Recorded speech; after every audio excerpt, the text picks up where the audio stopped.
C'est la 4e soirée, vous l'avez dit, oui. et donc on devient des partenaires fidèles. Et on a, je ne sais pas combien, là, je n'arrive pas à compter d'où je suis, plusieurs centaines de participants, des intervenants de prestige. Alors je pense, je vais me permettre d'en citer quelques-uns avec le risque toujours couru. Si c'est pas trop long, moi ça me va. Alain Roumillac, qui est quand même le vice-président de la FAS et président de Manpower. Yves Desjacques, président du Réseau national des entreprises pour l'égalité. François Asselin, le président de la CGPME. Hervé Garnier, le secrétaire général de la CFDT.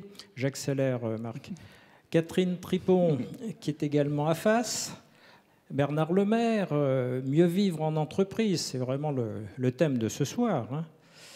Jean Dédier, je ne sais pas s'il est là, d'Emmaüs Connect. Judith Herzog, du Conseil national du numérique.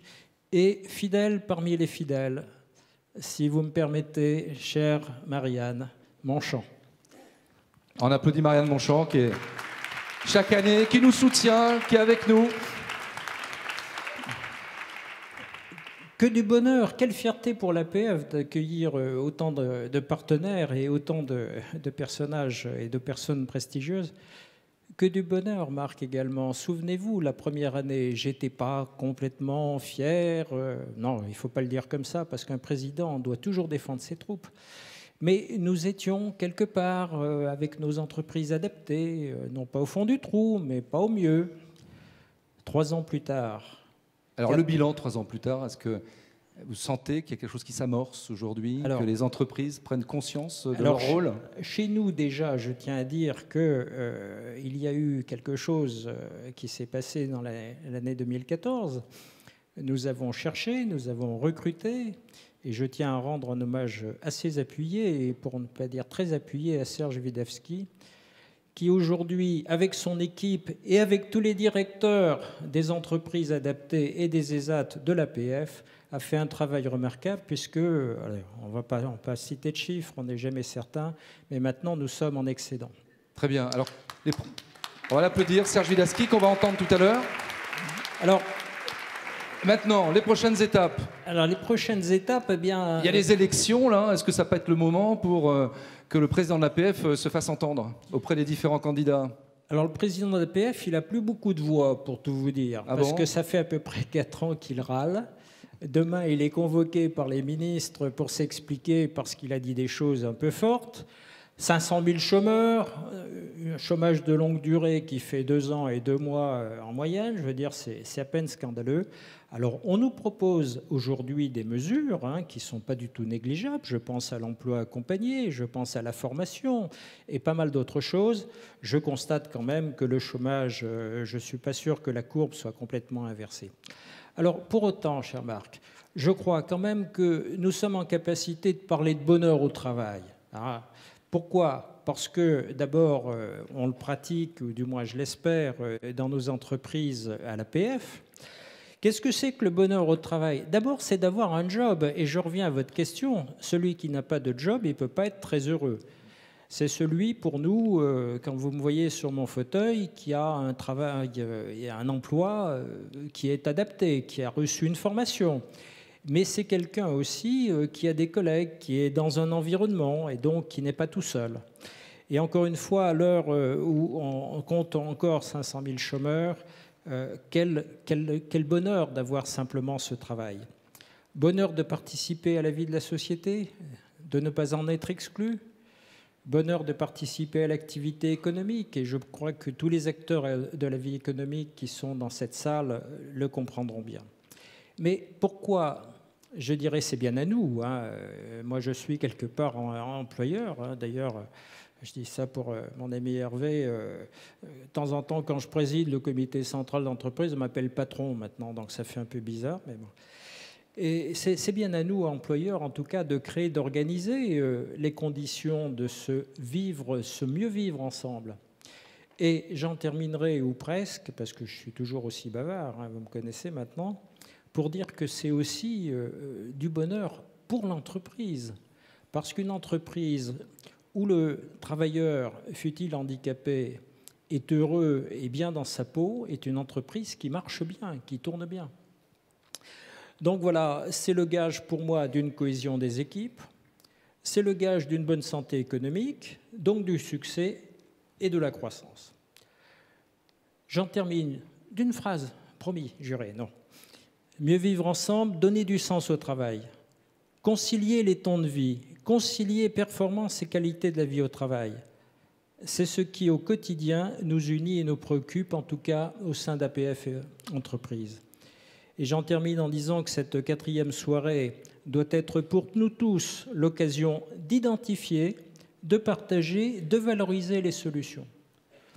Saisissons cette nouvelle opportunité de stimuler les initiatives, de susciter les coopérations, d'ouvrir le champ de l'innovation. Ensemble, investissons dans l'avenir et soyons tous des acteurs revendiqués du bonheur au travail. Donc FACE, c'est un réseau d'entreprises qui sont engagées dans la RSE. Aujourd'hui, nous avons 5400 entreprises qui sont regroupées dans des clubs partout sur le territoire national, mais également en Outre-mer et de plus en plus donc à l'étranger. Et donc nous menons énormément d'initiatives, y compris avec l'APF, dont une qui allie peut-être les sujets que nous évoquons ce soir, donc le bonheur qui est de trouver un emploi et celui du numérique. Donc nous avons décidé de lancer ce qu'on appelle donc un job board. Donc j'ai un outil numérique qui permet de mettre en relation, donc dans notre cas, des publics qui sont éloignés de l'emploi et des entreprises. Et comme souvent ces publics qui sont éloignés de l'emploi ont des difficultés à exprimer ce qu'ils savent faire et ce qu'ils sont au travers d'un CV, nous leur avons proposé de faire un CV vidéo. Donc nous les encadrons, nous les coachons, nous leur faisons faire un CV vidéo pendant 45 secondes. Et donc ce sont ces 4000 expériences, 4000 CV vidéo et qui permettent donc à l'ensemble de ces personnes, au travers de l'expression de leur motivation et de leur savoir-faire, de pouvoir rencontrer une entreprise qui va leur permettre de s'intégrer dans le monde de l'emploi. Quels sont justement le profil des entreprises qui vous ont rejoint? On parle surtout des grandes entreprises. Est-ce que les PME, les ETI, elles viennent dans le mouvement ou c'est difficile encore? Je crois que d'abord 5400, ça dépasse le nombre de grandes entreprises en France.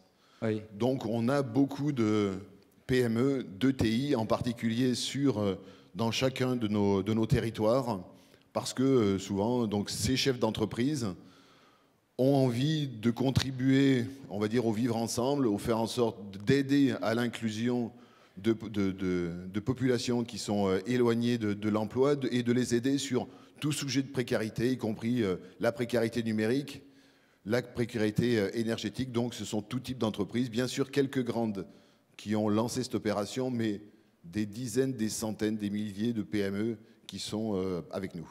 Comment on a le président de la CGPME qui est là, qui s'exprimera tout à l'heure. Quel message vous avez envie de faire passer aux PME qui sont souvent en souffrance, qui ont du mal à boucler les budgets, etc. et qui sont un peu réticents à recruter des personnes en situation de handicap parce qu'elles n'ont peut-être pas nécessairement le temps de bien les intégrer?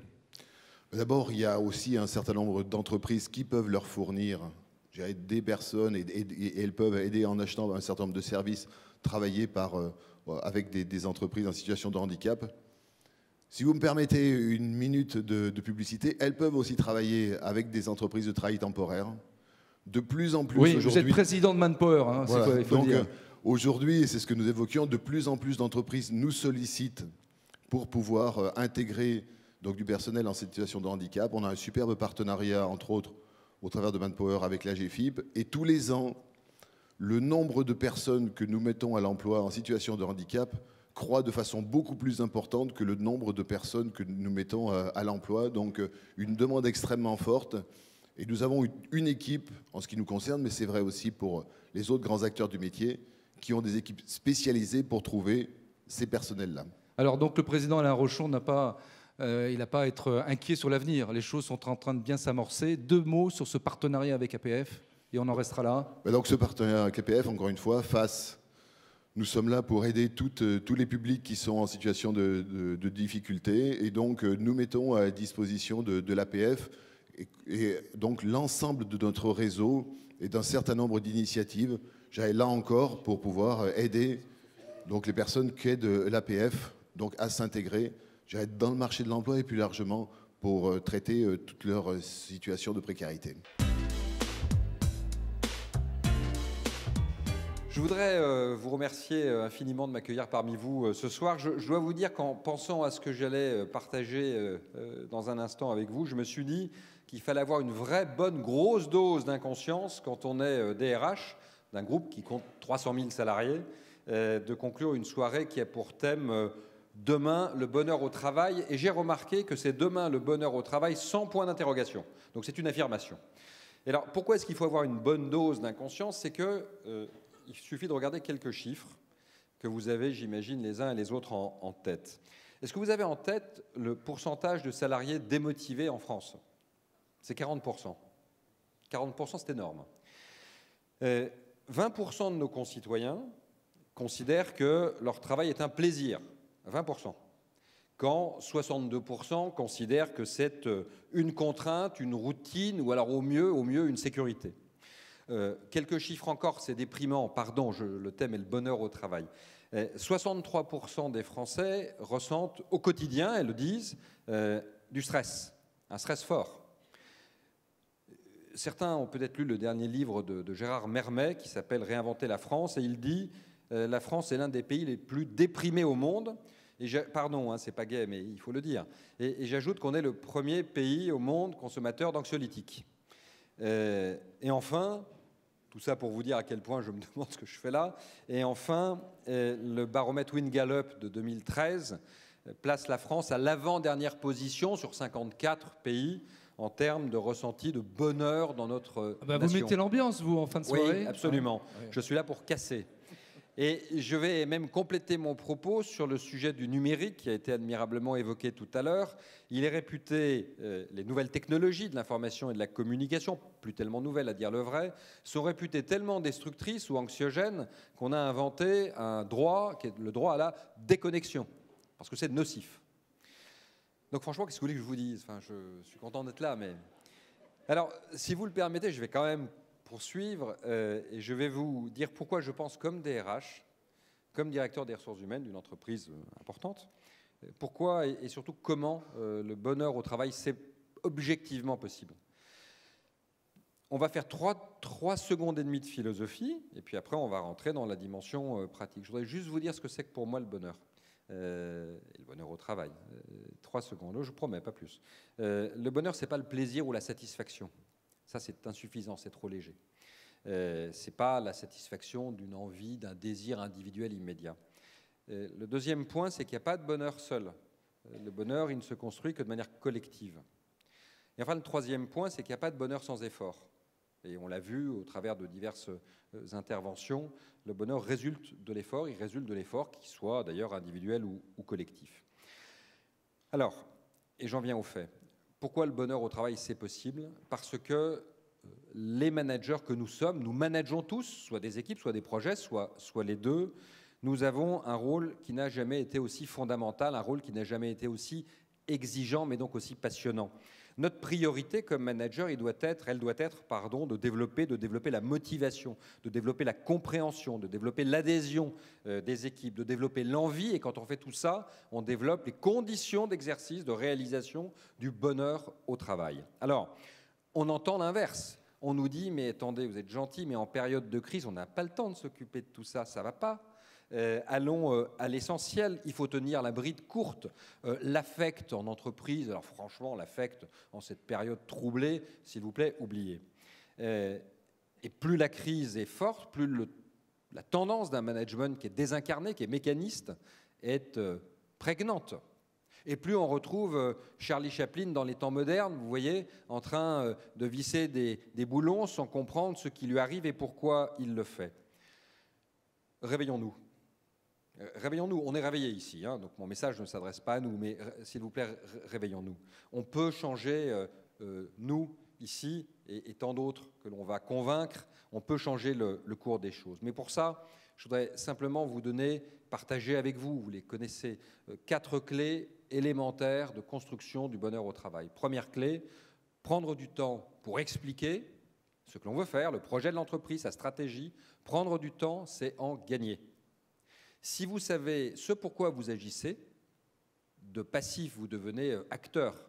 De subissant, vous devenez engagé. Donc comprendre et obtenir les clés de la compréhension, c'est le premier pas vers les conditions du bonheur au travail. Deuxième clé, ce n'est pas à vous que je vais le dire, mais enfin quand même, rappelons-le, promouvoir les différences dans le cadre d'une politique RSE, déterminée, structurée, volontariste, promouvoir les différences et s'enrichir. Toutes les enquêtes sur l'engagement des salariés dans l'entreprise montrent que si l'entreprise a une action structurée de lutte contre les discriminations, de promotion des diversités, alors la fierté d'appartenance et alors l'envie est renforcée. Donc promouvoir les différences, c'est la deuxième clé du bonheur au travail. Ce n'est pas très compliqué, nous le faisons nous ici au quotidien. La quatrième clé, c'est de favoriser l'initiative. Et on l'a vu au travers d'exemples extraordinaires tout à l'heure. Favoriser l'initiative individuelle, laisser une place à l'innovation, laisser une place à l'action de chacun. Favoriser l'initiative, c'est favoriser le collectif en vérité. Le consommateur, il est devenu un consomme-acteur, par notamment la digitalisation, par les outils Internet, par la création de communautés virtuelles. Le consommateur qui était gavé de marketing dans les années 80 à 2000, subissant, passif, n'en pouvant plus, est redevenu aujourd'hui acteur. Il en va de même du salarié. Il faut laisser aux collaborateurs de nos entreprises, il faut laisser aux salariés de nos entreprises cette marge d'autonomie qui fait que, au fond, on a envie, parce qu'on nous respecte pour ce que l'on peut apporter. Et voilà donc cette marge d'autonomie, la troisième clé du bonheur au travail, elle est à notre portée. Et puis, dernier point, dernière clé, je crois vraiment, comme vous, que quand on favorise le bonheur individuel, les conditions du bonheur individuel, on favorise la réussite collective. Le stress est un puissant destructeur de la motivation. Les managers qui pensent, je ne vais pas rentrer dans des études très techniques que vous connaissez probablement, qu'en mettant une pression forte, donc en stressant, on obtient plus, mieux, toujours plus loin, se trompent absolument. Il n'y a pas de motivation possible sans stress. Mais à l'inverse, il faut travailler sur les clés de la motivation. C'est les clés de la motivation qui créent les conditions du bonheur. Et je vais terminer simplement en vous donnant une illustration de ce que l'on fait dans l'entreprise dont je suis le DRH. Nous avons initié il y a 3 ans maintenant un programme qui s'appelle le management bienveillant. Alors la première fois que j'en ai parlé, ça a un peu fait marrer, je ne vous le cacherai pas. Pas vous, je vous en sais infiniment reconnaissant. Oui, enfin, presque. Cette démarche consiste à former tous nos collaborateurs, tous nos managers, on en a formé plus de 4000 à ce jour et ça se poursuit, sur la façon de créer les conditions de la motivation des salariés. Et vous voyez, ce sont des éléments extrêmement simples que vous pouvez pratiquer, que vous pratiquez au quotidien. C'est, je l'ai dit, donner du sens, c'est fixer des objectifs au bon niveau, c'est oser la gratitude, dire merci. Merci, c'est rien. Mais combien de fois, comme manager, on dit merci? Et quel est l'impact d'un merci? Il est énorme. C'est être juste, c'est cultiver le sentiment d'équité. C'est prodiguer aussi, je l'ai expliqué, des encouragements et c'est reconnaître ses erreurs. Vous voyez, ce sont des leviers simples qui créent les conditions de la motivation professionnelle. Et si vous créez les conditions de la motivation professionnelle, alors aussi, vous créez les conditions du bonheur au travail. Donc le bonheur au travail, sans point d'interrogation, c'est absolument possible. Je voudrais juste terminer, si vous le permettez, par une petite phrase de Paul Éluard que j'ai toujours en tête comme une petite mémoire, comme une petite musique, pardon. Et lorsque j'interviens devant mes collègues, notamment d'un comité exécutif, il ne faut pas de tout pour faire un monde. Il ne faut pas de tout pour faire un monde. Il faut du bonheur et rien d'autre. Et on voit ici ensemble ce soir que nous en créons les conditions d'exercice. Merci beaucoup. On applaudit Yves Desjacques. Je précise que Casino, c'est 325 000 collaborateurs. C'est incroyable. Comment on arrive à manager 325 000 collaborateurs? Donc les managers intermédiaires sont super importants et les valeurs aussi. Comme je vous l'ai présenté, en laissant à chacun la capacité, dans son magasin, dans son entrepôt, dans son service administratif, peu importe, d'exister et d'avoir une marge d'autonomie notamment. C'est parmi les exemples que j'ai cités, ceux que nous tentons de mettre en œuvre au quotidien. Alors, j'avais promis à Élodie de ne pas dire « je serai bref », donc je ne le dirai pas.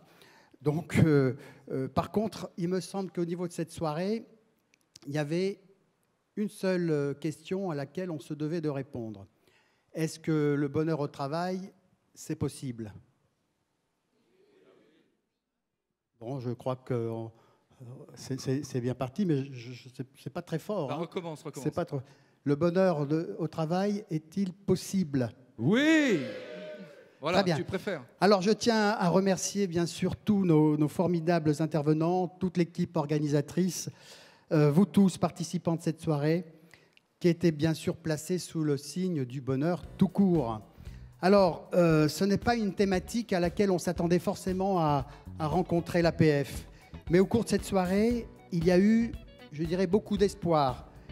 Il y a eu des thèmes tels que ressources délaissées, des notions telles que re-questionner les fondamentaux, beaucoup d'innovations. L'enjeu qui nous réunit depuis de nombreuses années, c'est bien sûr la RSE, qui est capitale et structurante, mais aussi, surtout, créatrice de valeur. Alors, on l'a vu ce soir, le bonheur au travail, ou plutôt la qualité de vie au travail, s'illustre de diverses manières avec des nouveaux métiers, des nouvelles formes de travail, des leviers activés ou bien en attente, des outils de performance ou de valorisation. Cette qualité, cette fameuse qualité de vie au travail doit être à la fois le reflet d'une réalité socio-économique, mais bien évidemment, et on l'a dit à de nombreuses reprises, valoriser la place de l'individu, valoriser la place de l'individu. Donc, en mettant tout le monde dans une situation d'apprentissage permanent. Je trouve que cette posture en mouvement continu me paraît essentielle. APF Entreprises est déjà très engagée sur le sujet avec la mise en place de solutions adaptées au public qui fréquente nos structures. Je pense notamment à la mise à disposition hebdomadaire de paniers de fruits locaux, locaux, la mise en place de dispositifs d'accompagnement à la vie sociale, au logement, l'aide aux démarches administratives.